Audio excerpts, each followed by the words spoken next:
How to log in to ExpertOption. Hello everyone, welcome back to another video from Finance and Crypto Guide. If you are an ExpertOption and looking to log into your account, then first of all, launch the ExpertOption app on your device, and once you do that, from the main home screen, go to the human icon at the top right corner to open up this login interface.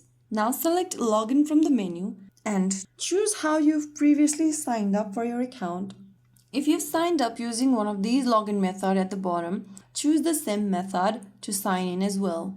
If you've signed up with email and password, go to the email tab, write down your correct email address that you've registered with, and then your correct password on the next field. If you don't remember your password, click on this Forgot Password link and follow the reset process to reset your password.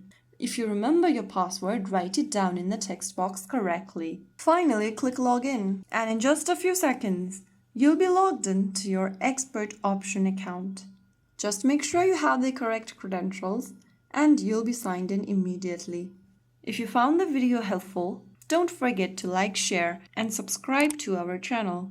I will be back again in the next video. Thank you for watching.